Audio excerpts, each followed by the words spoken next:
Le président, veuillez vous asseoir.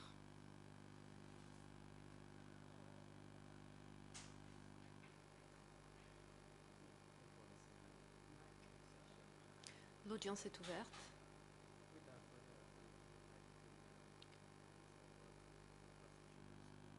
La parole est à nouveau à l'accusation pour la poursuite du questionnement de ce témoin. Le coprocureur national. Merci, Monsieur le Président. Monsieur le témoin, avant le déjeuner, vous nous avez dit que le marché de Kampong Knei se situe à 7 km du centre de sécurité de Pongror.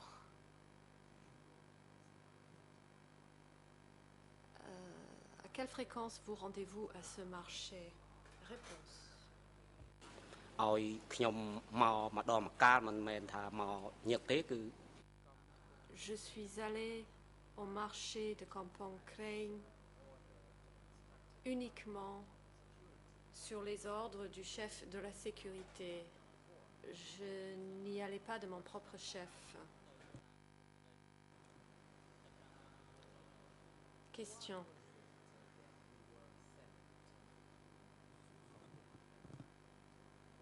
Que deviez-vous faire au marché de Kampong Kreng?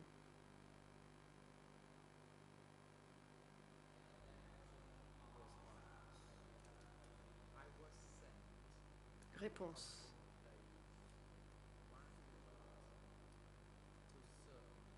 On m'a envoyé au marché de Kampong Kreng à la recherche d'individus qui devaient être raccompagnés au centre de détention. Nous étions censés raccompagner des personnes coupables de différents délits au centre de sécurité.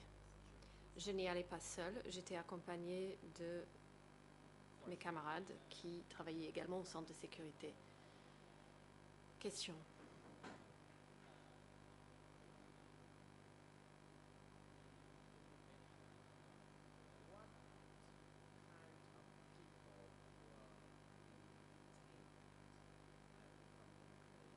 Quelle sorte de personnes étaient détenues au centre de Kampong Kreng? Réponse. C'était des personnes qui devaient être incarcérées au centre de Pongror, c'est-à-dire ceux qui s'étaient rendus coupables d'inconduite morale avec de jeunes filles. Il s'agissait d'évacuer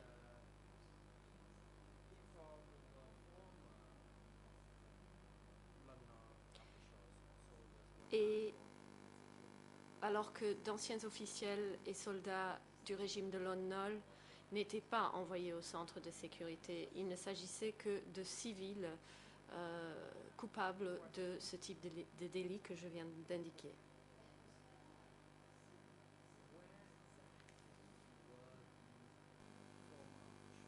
Question.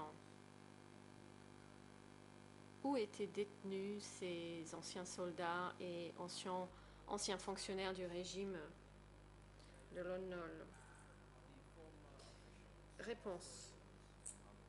Les anciens fonctionnaires et soldats du régime de Lon Nol évacués à Kampong Kreng n'étaient pas détenus. On les emmenait, ils étaient interrogés, mais ce n'était pas le travail des forces de sécurité de les interroger. Ils subissaient un interrogatoire sommaire et puis ils étaient envoyés à l'exécution. Question. Pourriez-vous préciser comment saviez-vous que ces personnes étaient d'anciens soldats ou fonctionnaires du régime de Lon Nol? Réponse. Ce n'était pas difficile de le dire Parce que ces personnes-là nous parlaient et nous le disaient. Donc on entendait des gens parler de l'identité de ces personnes. Ils nous parlaient de hauts responsables et officiels de l'ancien régime qui avaient été emmenés à cet endroit.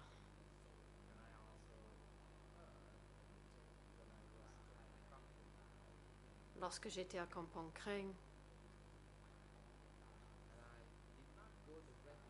je l'ai entendu. Je ne me suis pas rendue directement à cet endroit, mais j'ai observé que ces personnes étaient lourdement gardées par les soldats des Khmers rouges, et de temps à autre, ces soldats tiraient des coups de fusil en l'air à titre d'avertissement pour les décourager de s'enfuir. Question. J'ai lu le procès-verbal de votre audition où vous avez précisé que les anciens fonctionnaires et soldats de Lon Nol étaient détenus au marché de Chi Kreng et qu'ils étaient sous surveillance jour et nuit. Pourriez-vous dire à cette Chambre qui devait assurer cette surveillance et monter la garde à cet endroit? Réponse.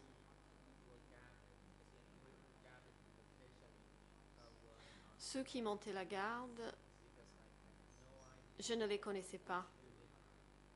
Je n'ai aucune idée de quelle unité ils étaient.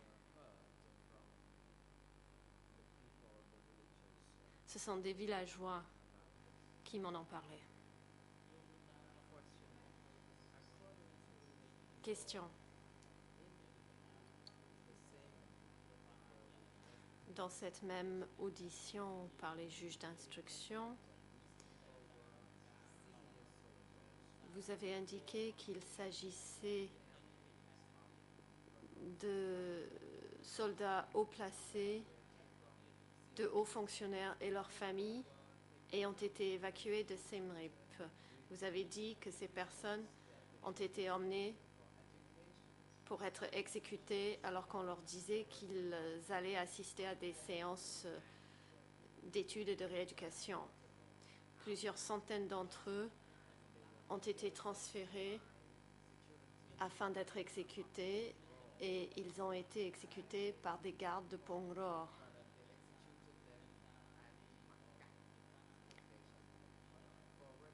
Et qu'on les avait exécutés à Makak. Pour la transcription, donc, je cite le document D125/127. L'ERN en anglais est 0022 52 10 à 11. En français, il s'agit de l'ERN 0023 99 76.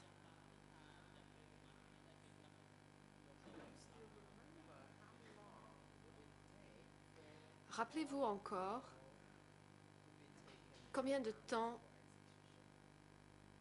il a fallu pour transférer toutes les personnes qui étaient envoyées pour être exécutées? Réponse. Je ne saurais dire avec précision le temps ou le nombre de jours qu'il a fallu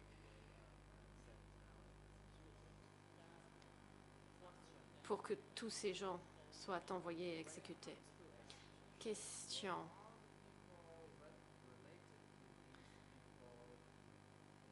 Est-ce que tous les membres de la famille de ces personnes ont été exécutés, y compris leurs épouses et leurs enfants?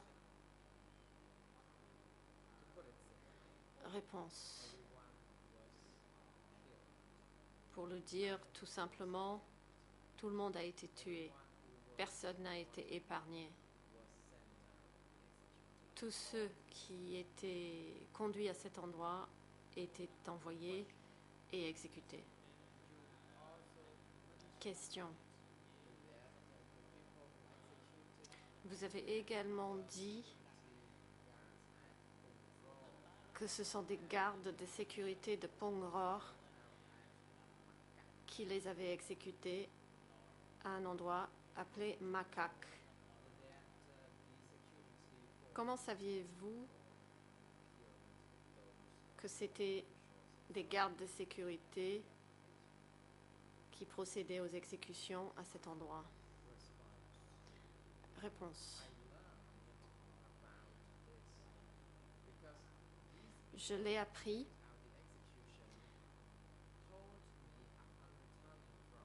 parce que lorsqu'ils rentraient du lieu d'exécution, ce sont ces mêmes personnes qui me le racontaient. Question.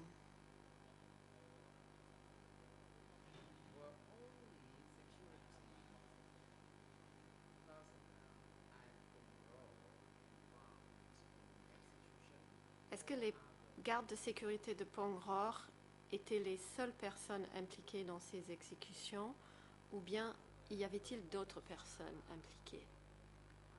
Réponse.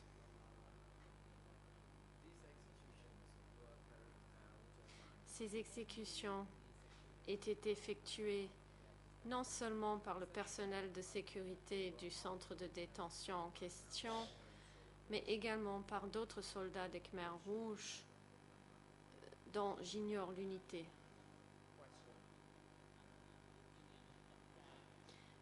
Question.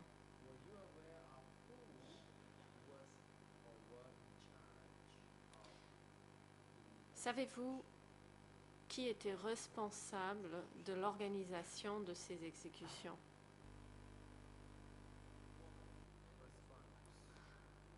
Réponse.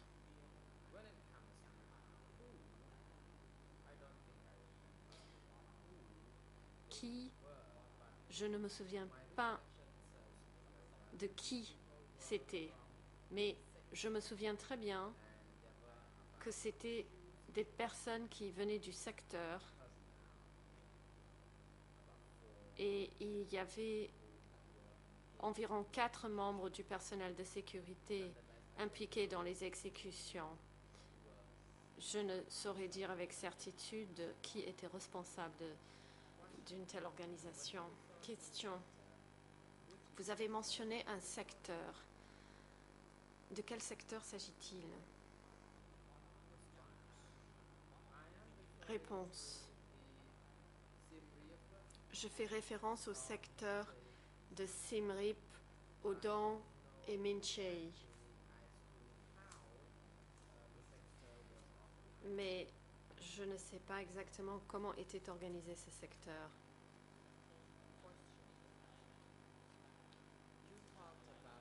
Question. Vous avez mentionné Makak. Où se situe Makak? Est-il loin du centre de sécurité de Pongror? Réponse.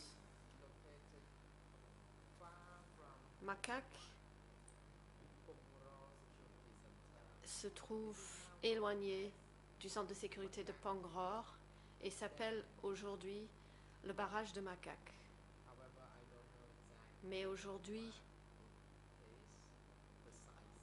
l'interprète se reprend, mais je ne sais pas à quelle distance cela se trouve précisément. Peut-être à une dizaine de kilomètres de ce centre, d'après mon estimation.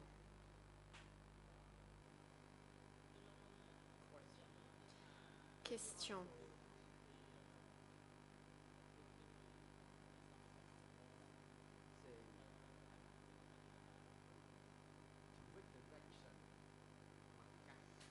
Dans quelle direction se trouve Makak par rapport au centre de sécurité de Pongror?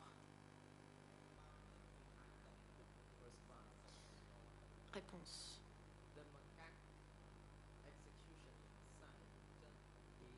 Le site d'exécution de Makak se situe au nord-ouest du centre de sécurité de Pongror.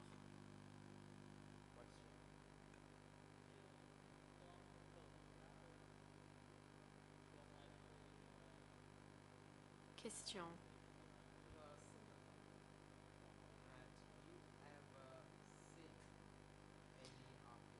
Avez-vous observé personnellement des exécutions d'une quelconque de ces personnes? Réponse: non. Je ne l'ai jamais observé personnellement. Je l'ai simplement su par des personnes ayant participé aux exécutions et qui rentraient de ce site et qui me racontaient les faits. Le coprocureur national. Merci, Monsieur le Président. Merci, Monsieur le témoin. Je n'ai plus de questions. Je remercie le témoin de ses réponses. Le Président, je vous remercie. Le coprocureur international, vous avez la parole. Le coprocureur international. Merci, Monsieur le Président.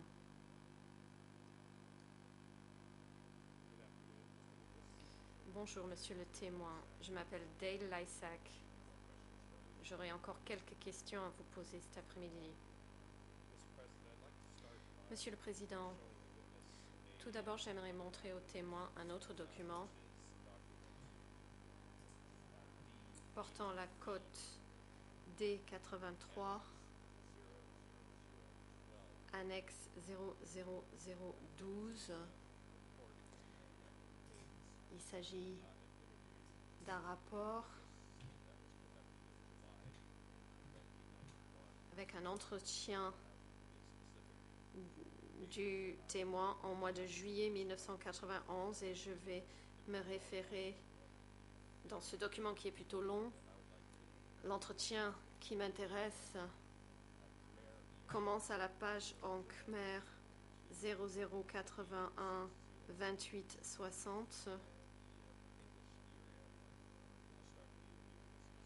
et en anglais cela commence à 0016 41 53 et en français 0077 93 81.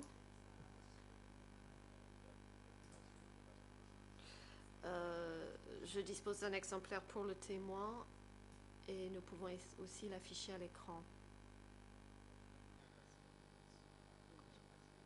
Le Président.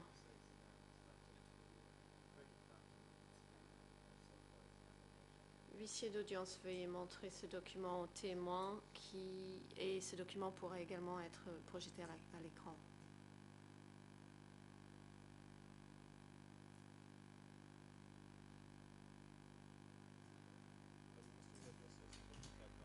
Monsieur le témoin, en regardant ce document, tout d'abord, j'aimerais savoir si vous vous souvenez d'avoir été interviewé par un Français qui s'appelle Henri Locard au mois de juillet 1991 au Grand Hôtel de Siem Reap.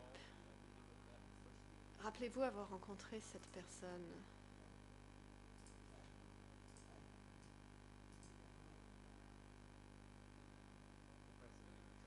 Le Président, Monsieur le témoin, veuillez attendre. La défense de Nunchia demande la parole. Maître Pau. Merci, Monsieur le Président. Ceci n'est pas une objection, mais une question technique. Je pense qu'il faut quand même demander au témoin s'il a vu ce document.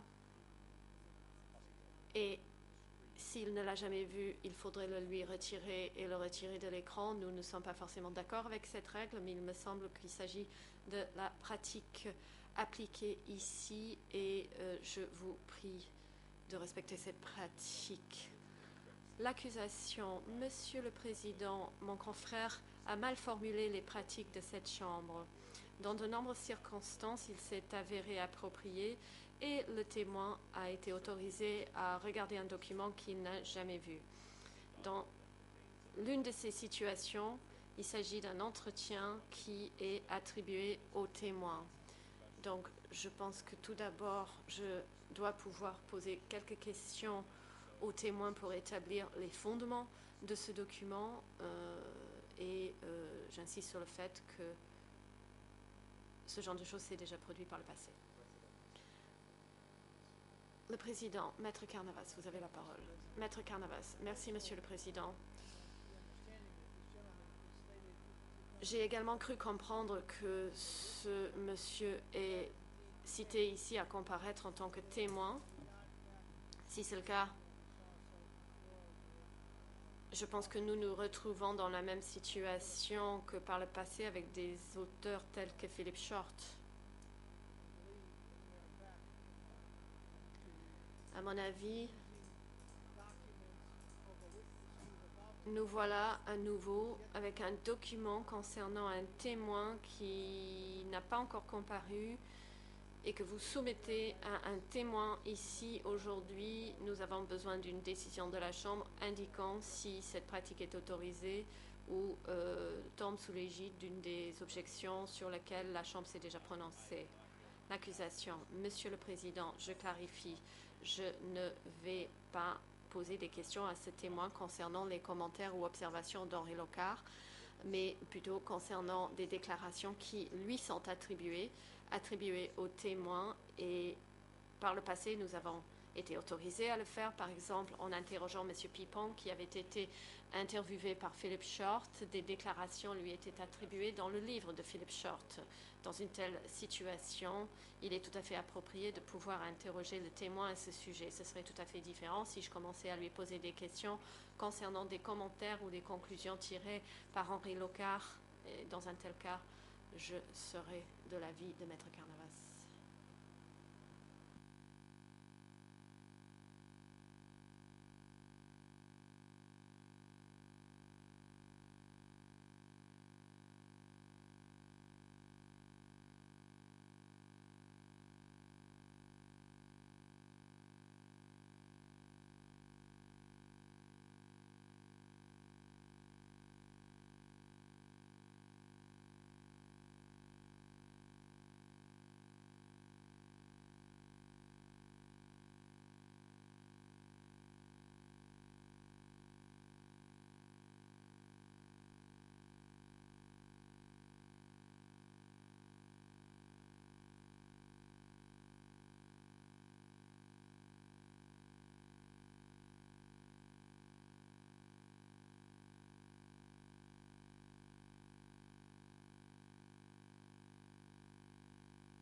Le président, la Chambre va se prononcer sur l'objection de la défense concernant la question posée par l'accusation aux témoins concernant l'utilisation de ce document. L'objection n'est pas retenue. La Chambre s'est déjà prononcée sur ce même cas. Lorsque un document faisait référence au dire attribué directement aux témoins. Pour cette raison, les parties sont autorisées à utiliser ce type de document en interrogeant le témoin en question. L'accusation. Merci, Monsieur le Président. Monsieur le témoin, ma première question est la suivante. Rappelez-vous avoir été interviewé par Monsieur Henri Locard en juillet 1991 au Grand Hôtel de Siem Reap.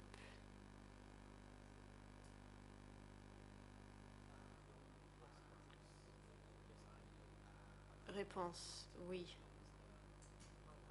En effet, j'ai rencontré M. Henri Locard et l'interview s'est déroulée au Grand Hôtel. J'étais satisfait de ma rencontre avec lui et de l'entretien effectué.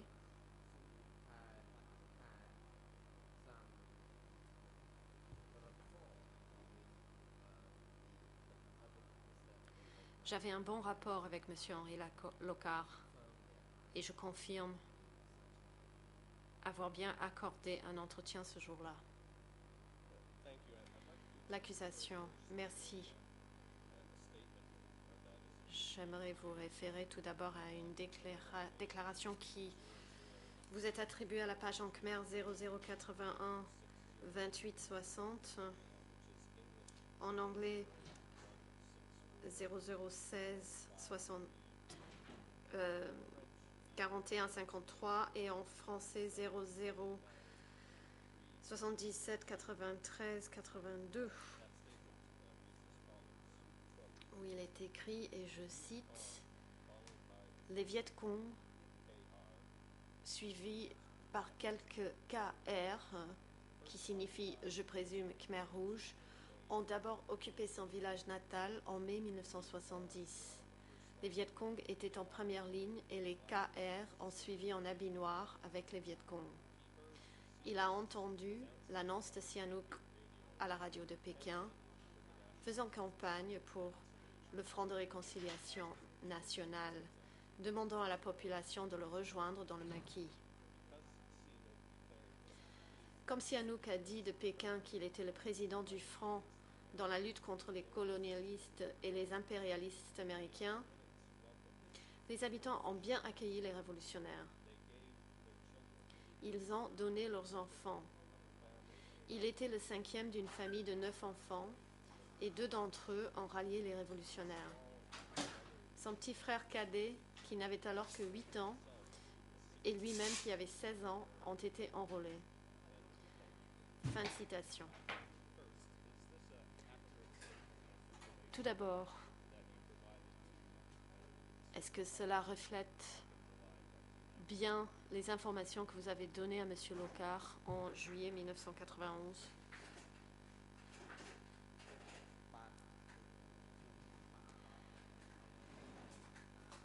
Réponse.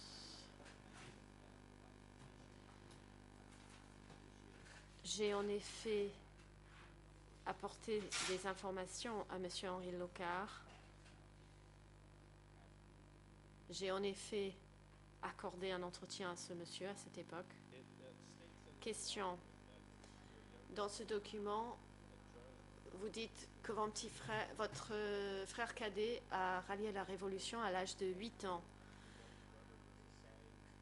Pourriez-vous nous dire ce que votre frère cadet était censé faire en ralliant la Révolution à l'âge de 8 ans? Que devait-il faire?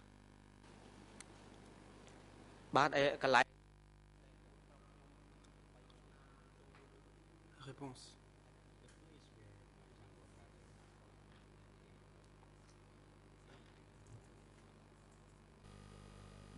Mon frère cadet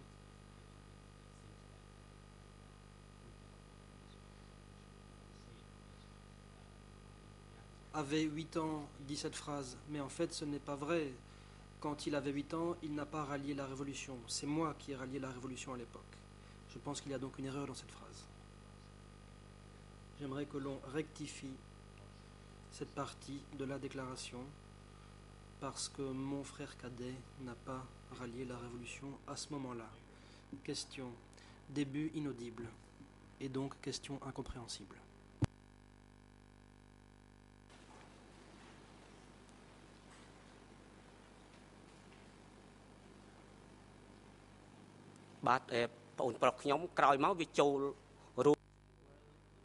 Réponse.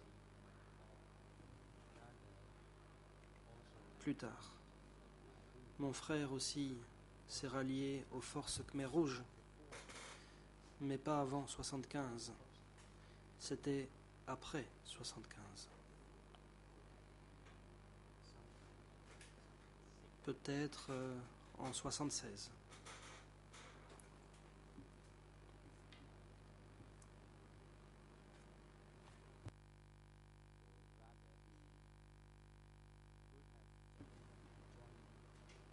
Ou bien était-ce peut-être en 1976? Il me semble que oui, 76. C'est cette année-là qu'il s'est rallié aux forces Khmer Rouges.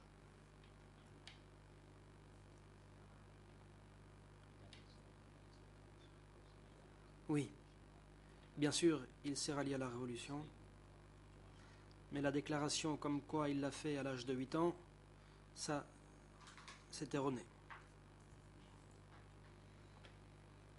Il s'est rallié à la Révolution en 76. Question. Merci pour cette rectification. Ensuite, vous souvenez-vous que des dirigeants Khmer Rouges soient venus dans votre district en visite ou pour y prendre la parole en 71, 12 ou 13?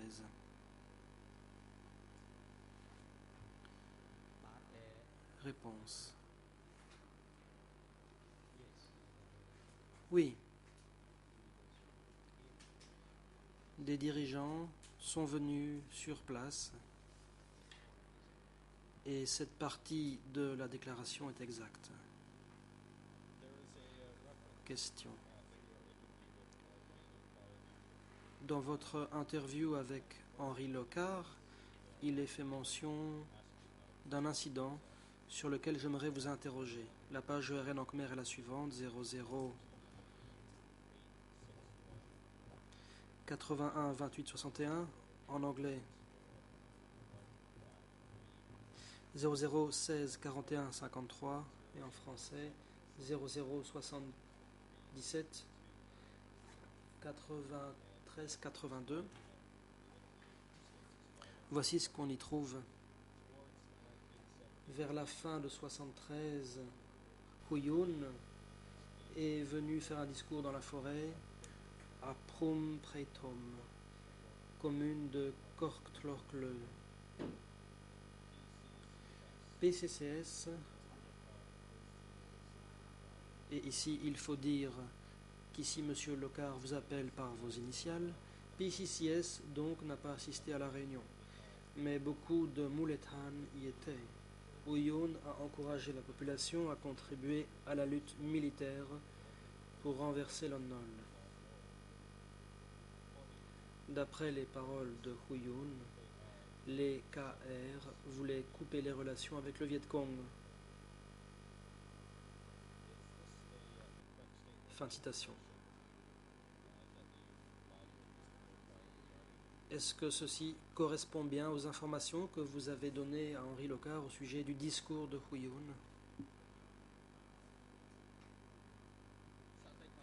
Le président. Témoin, veuillez attendre. La parole est à l'avocat international de Nunchea. Maître Pau. Merci, Monsieur le Président. Objection contre cette ligne d'interrogatoire. Nous avons vu ça la semaine passée aussi. Bien sûr, l'accusation peut examiner cette question, mais la façon dont il pose la question ne peut être de nature à orienter le témoin ou à lui souffler des informations qu'il peut ou non se rappeler. La question peut être: est-ce que le témoin se souvient d'une visite de Huyoun à l'endroit où était le témoin à l'époque? Et ensuite on peut demander ce qu'a dit Huyoun, mais on ne peut pas souffler au témoin l'information, car ceci vient entacher les informations que donnera ce témoin. Le témoin dit ne pas se souvenir. Ce n'est pas improbable. Si le témoin dit cela, donc le procureur peut essayer de rafraîchir la mémoire du témoin. Il faut essayer d'établir ce dont se souvient le témoin aujourd'hui.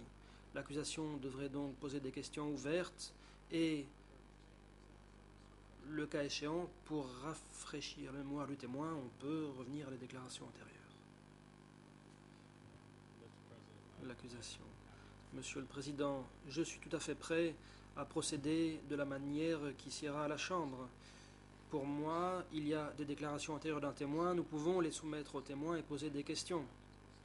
Je suis prêt à procéder comme cela a été proposé. Cela prendra plus de temps, mais je laisse à la Chambre le soin d'en décider. Depuis que nous avons reçu le mémorandum de la Chambre en vue d'accélérer les interrogatoires, nous avons présenté des déclarations antérieures aux témoins, après quoi nous avons posé des questions de suivi.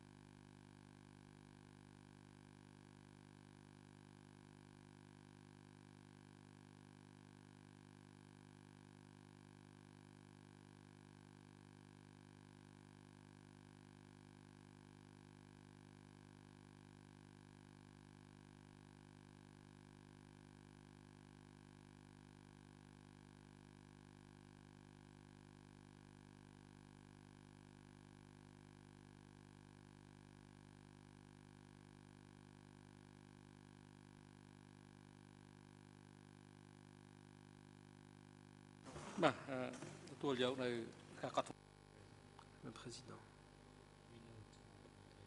Nous prenons note de l'objection de la défense de Nonchea.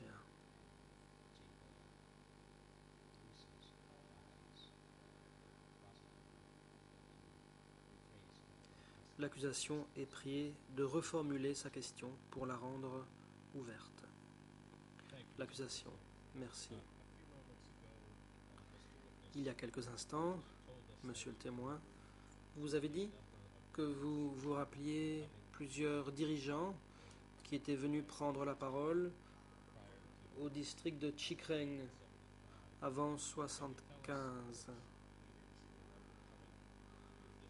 De la visite de quel dirigeant vous souvenez-vous?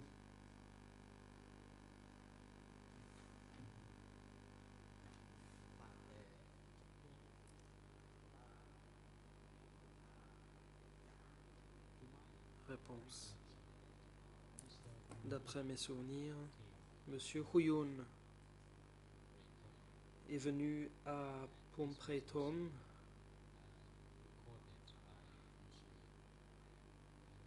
et Henri Locard en a pris note. Cela est fidèle à ce que j'ai dit et cela est exact. Donc, il est venu dans cette région faire de la propagande, mais moi-même, je n'ai pas assisté à ces activités de propagande. Seuls les membres du peuple de base étaient autorisés à y participer. Tous se sont rassemblés dans le village de Preythom. Quant à moi,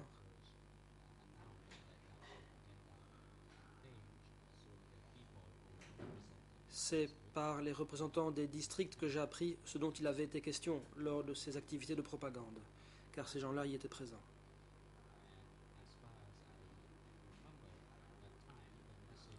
Pour autant que je me souvienne, le message communiqué consistait à dire qu'il fallait chasser le Viet Cong. Et c'est ce que j'ai dit à Henri Locard.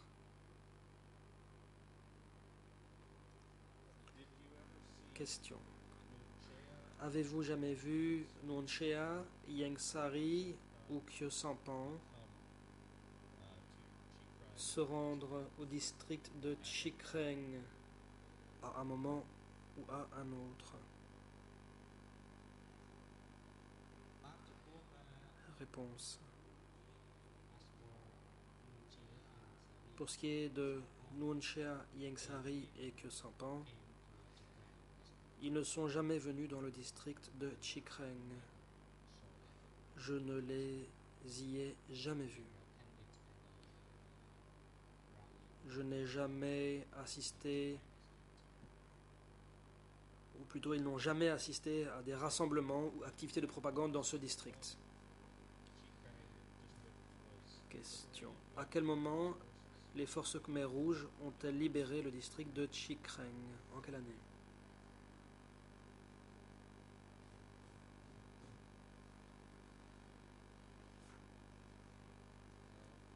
Réponse.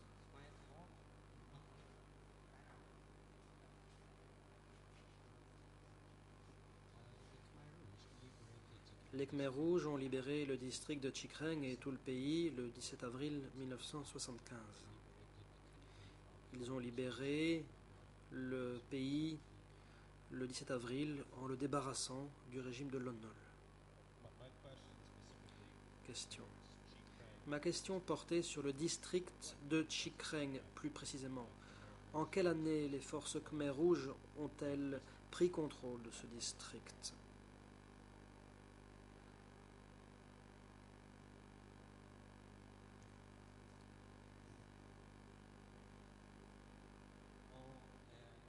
Réponse.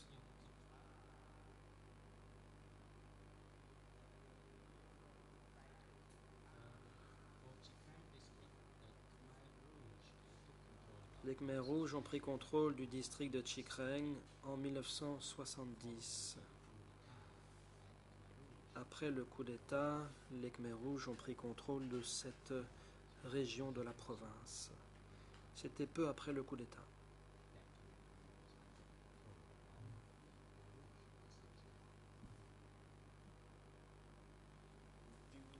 Ensuite, cette région est restée sous le contrôle des Khmer rouges.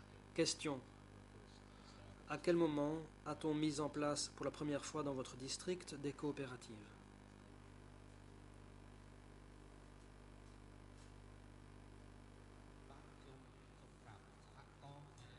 Réponse.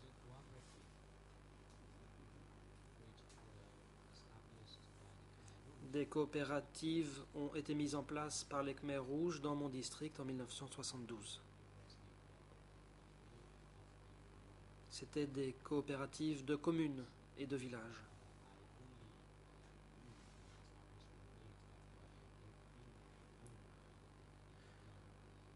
Je ne suis au courant que de la date de mise en place des coopératives là où moi j'étais. Pour ce qui est des autres régions du pays, je n'en sais rien.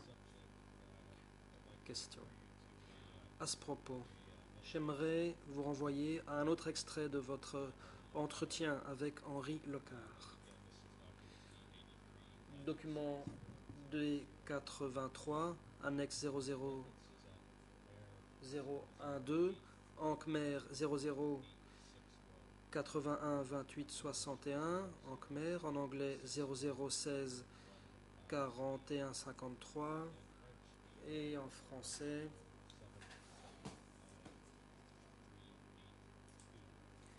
0077 93 82. Il y a une affirmation qui vous est attribuée. De 1970 à 1974, les habitants vivaient encore avec leur famille.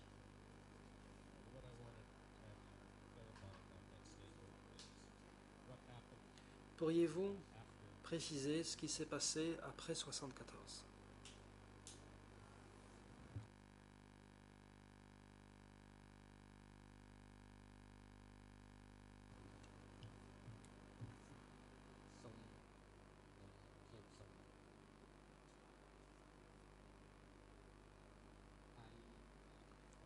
Réponse.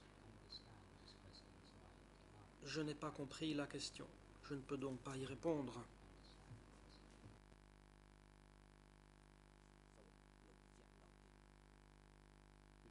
Je vous prie de la répéter. Question. Dans votre district, y a-t-il eu un moment où les familles n'ont plus été autorisées à vivre ensemble?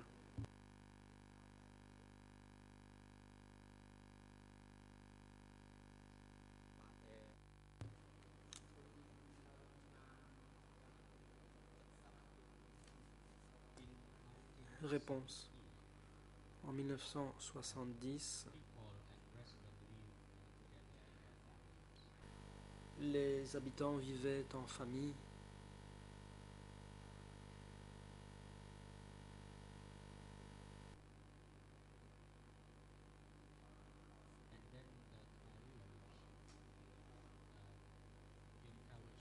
Les Khmers rouges encourageaient la population à résister contre le gouvernement de Lon Nol. Et donc, les enfants des villageois se sont ralliés aux Khmers rouges et les familles ont été séparées parce que certains enfants se sont réfugiés dans la forêt ou y ont rejoint les forces de résistance. Quant aux parents, ils restaient à la maison, ils entraient dans la coopérative de village et les Khmers rouges eux-mêmes encourageaient les jeunes à l'époque à rejoindre leurs forces. Question.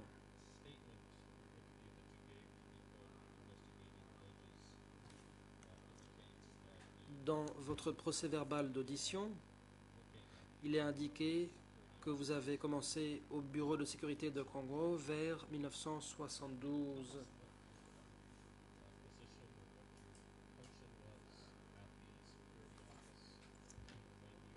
Quelles étaient vos fonctions dans ce bureau de sécurité quand vous avez commencé à y travailler en 1972?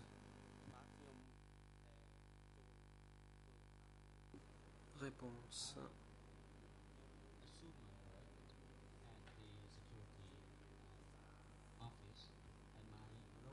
Quand j'ai commencé à travailler au bureau de sécurité, j'étais employé administratif. J'étais chargé de préparer des documents, de mettre à jour les registres de prisonniers, d'établir le dossier de chaque prisonnier. Autrement dit, j'étais une espèce de documentaliste dans ce centre de sécurité. J'étais un employé administratif chargé de la documentation.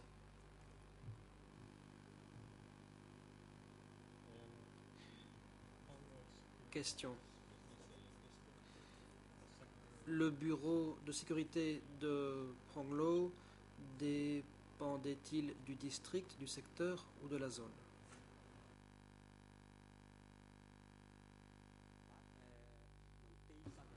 Réponse. Le bureau de sécurité de Pronglo relevait du district. Il ne relevait ni du secteur ni de la zone. Le bureau de sécurité était attaché au district de Pronglo. Question. Quand vous avez commencé à travailler au bureau de sécurité, est-ce que les Khmers rouges avaient un secrétaire de district ou un comité de district qui aurait été chargé, entre autres, de ce bureau de sécurité? Réponse.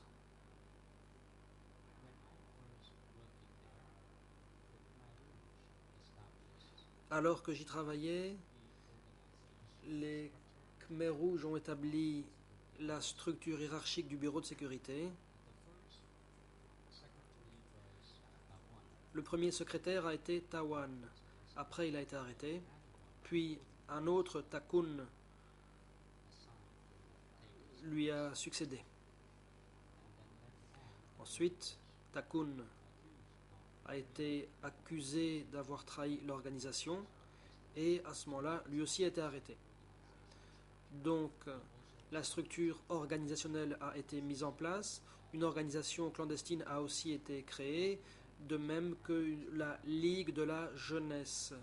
Il y avait des membres du parti qui appartenaient aux organisations clandestines. En général, il y avait comme membres 2 membres du parti. Pour ce qui est de l'organisation clandestine, elle était secondée par les représentants de la Ligue de la jeunesse. Au sein de cette organisation clandestine, le secret prévalait et je ne savais pas comment ce mouvement clandestin fonctionnait. Tout ce que je savais, c'était que les membres de cette organisation clandestine étaient des membres du parti et de la Ligue de la jeunesse. Mais personnellement, je ne faisais pas partie de cette organisation clandestine. C'est comme ça que les choses allaient à l'époque. Question. Vos supérieurs au centre de sécurité vous ont-ils expliqué à quoi servait ce bureau en 72 ou 73?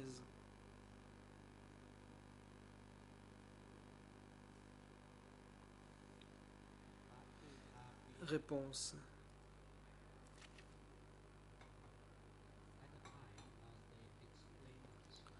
À ce moment-là, ils nous ont donné des explications sur le bureau de sécurité. Ils ont dit que c'était un lieu de rééducation des prisonniers, permettant aux prisonniers de se remodeler avant d'être renvoyés vers différents endroits. Pendant l'emprisonnement ou la rééducation, comme on disait, certains ont été tués. Bien sûr, on disait que c'était pour une bonne cause, à savoir la rééducation, mais au fond, il s'agissait de les exécuter. Autrement dit, ils n'ont pas respecté les promesses qu'ils avaient faites. Question. J'aimerais vous renvoyer à un autre extrait de votre entretien avec Henri Locard. Je vous donne les ERN en Khmer 00 80 28 62, en anglais 00 16 41 54 et en français 00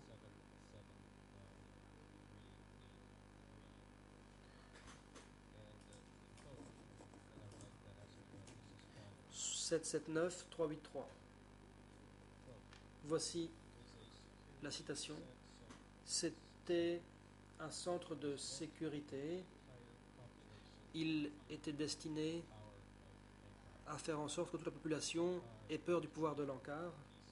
Lankar avait dit à PCCS, vous-même, que tous les détenus étaient des impérialistes et des capitalistes. Le pouvoir de Lankar allait les terroriser. Fin de citation.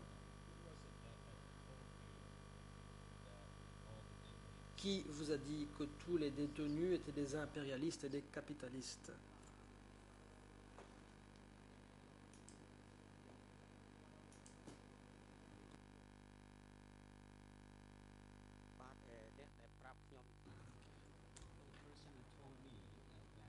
Réponse.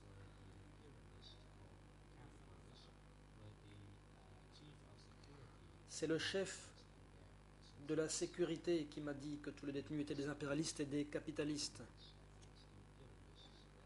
Les détenus étaient considérés comme tels. Tel était le contenu de la propagande qui était diffusée pour convaincre la population. Le plus souvent, c'était des agents de sécurité et des chefs du bureau de sécurité qui le disaient. Question. Mon confrère vous a interrogé sur les fonctionnaires et les soldats du régime de Lon qui ont été évacués de Siem Reap le 17 avril 1975 ou peu après.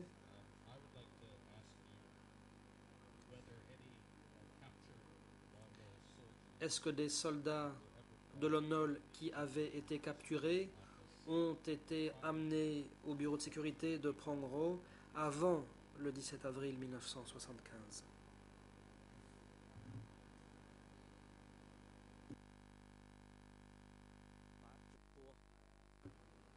Réponse.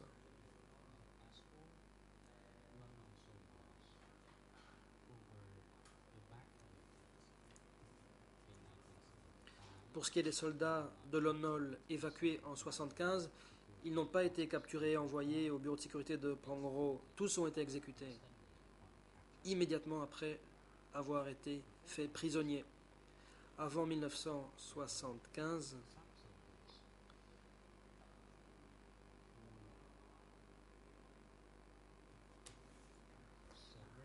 certains soldats se sont rendus. Les Khmers rouges les ont donc capturés et les ont placés en détention dans le bureau de sécurité. Ça, c'était avant 1975. Les cas de reddition concernent l'avant 1975. C'est des soldats qui étaient entrés en territoire Khmer rouge, après quoi ils ont été arrêtés et envoyés au centre de sécurité. Mais pour ce qui est de l'après 75, ceux qui étaient encore vivants ont été capturés et exécutés immédiatement. Question. Qu'est-il arrivé aux soldats de l'ONOL qui ont été envoyés au centre de sécurité de Prangro? Réponse.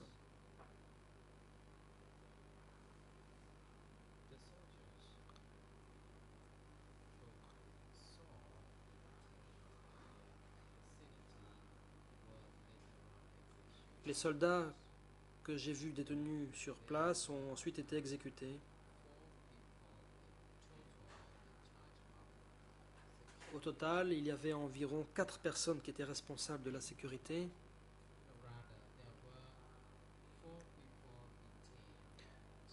Ou plutôt, il y avait 4 personnes qui étaient détenues.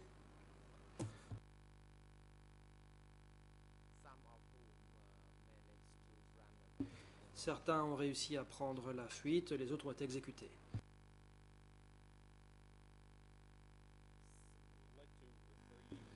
Question. Je vous renvoie à un autre extrait de votre entretien avec Henri Locard. Je donne les ERN en Khmer 0081 28 63, en anglais 0016 41 55 et en français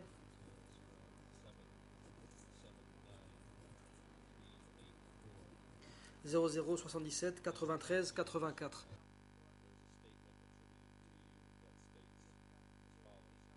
Voici les propos qui vous sont attribués. Quand les soldats de l'ONOL ont été capturés, ils ont été immédiatement tués.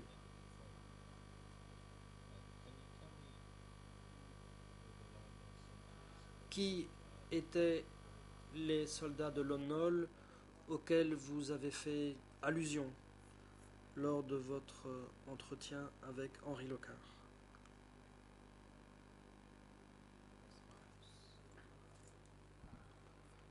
Réponse.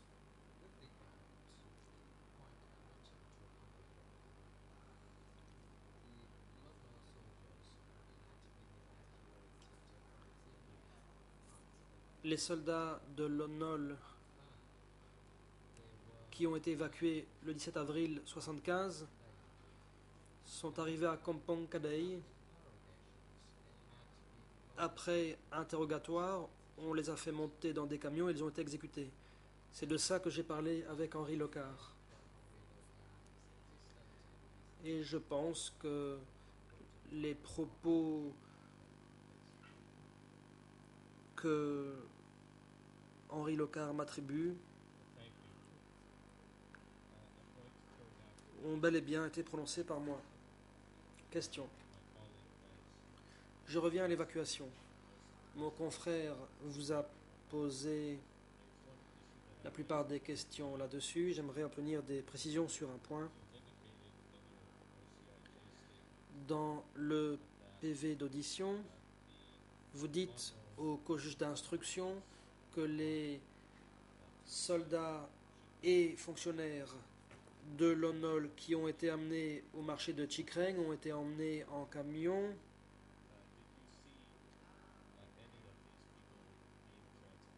Avez-vous vu des gens se faire transporter ainsi par camion? បាទខ្ញុំចង់សង្ខេប Réponse.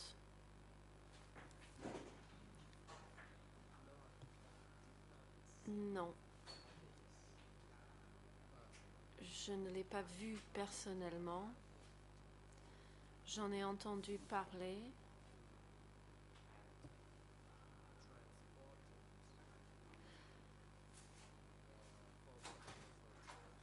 Par ceux qui avaient transporté les anciens soldats de l'ONOL qui ont été exécutés à Macaque.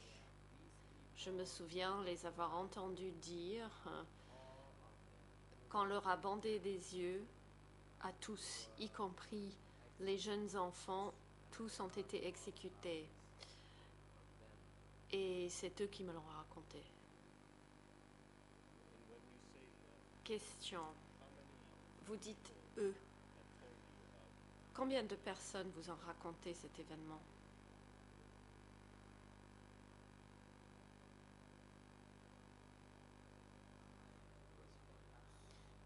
Réponse. 3 personnes me l'ont raconté.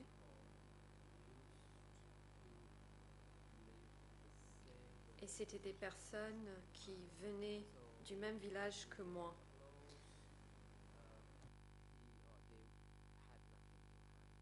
Nous étions donc proches et ils n'avaient rien à me cacher.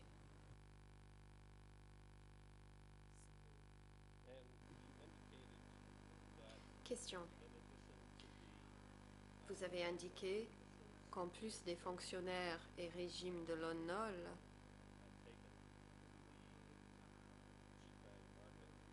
conduits au marché de Chikreng et ensuite aussi d'exécution, vous avez dit que d'autres civils ont été évacués de Siem Reap vers votre district. Rappelez-vous environ combien de civils ont été évacués de Siem Reap vers le district de Chikreng le 17 avril 1975 ou après?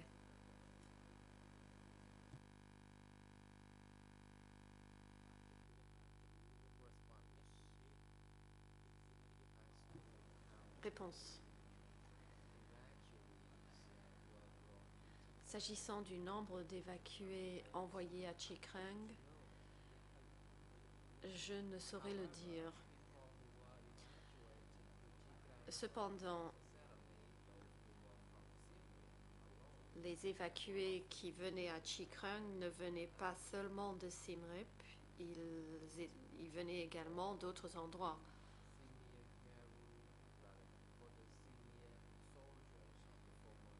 Les soldats haut placés de l'ancien régime ont tous été exécutés par les Khmers rouges. Question. D'où provenaient les autres évacués qui ont été envoyés dans votre district?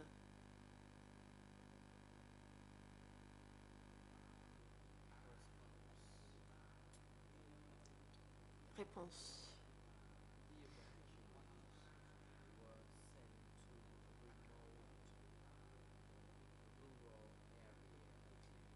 Les évacués étaient envoyés dans des endroits isolés et lointains à la campagne. On les appelait les gens du 17 avril.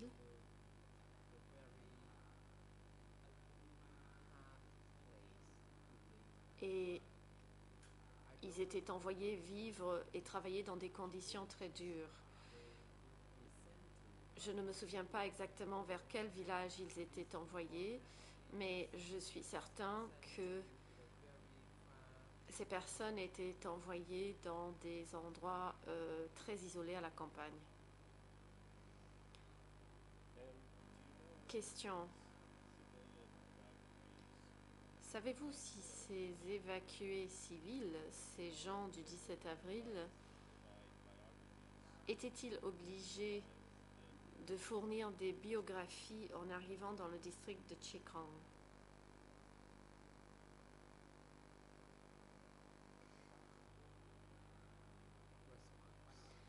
Réponse.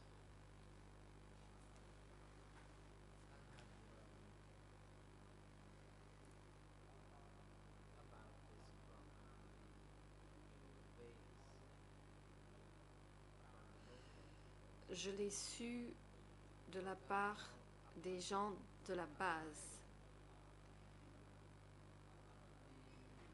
des gens locaux. En arrivant, le chef du village était informé des origines des évacués afin que les chefs de village s'apprêtent à les recevoir et à les accueillir temporairement. Donc c'était les chefs de village qui savaient d'où provenaient les évacués.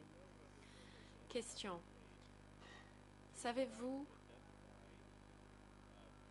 si on s'était forcé d'essayer d'identifier des personnes parmi les évacués civils qui auraient pu avoir des liens avec le régime de Lon Nol?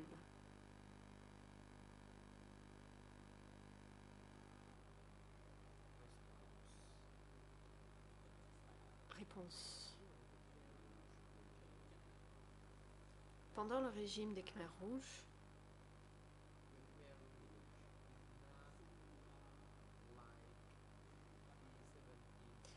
les Khmers rouges n'appréciaient pas les gens du 17 avril et faisaient de leur mieux de pourchasser le moindre détail concernant l'historique de chaque évacué, de chaque personne du 17 avril. Et si un tel fait venait à être avéré, la personne était exécutée. Donc, on peut dire que les Khmers rouges n'appréciaient pas les gens du 17 avril. Le président interrompt. Merci, monsieur le coprocureur. Merci, monsieur le témoin. Nous allons suspendre l'audience et reprendre à 15 heures. Huissier d'audience, veuillez assister le témoin et son avocat pendant cette pause et les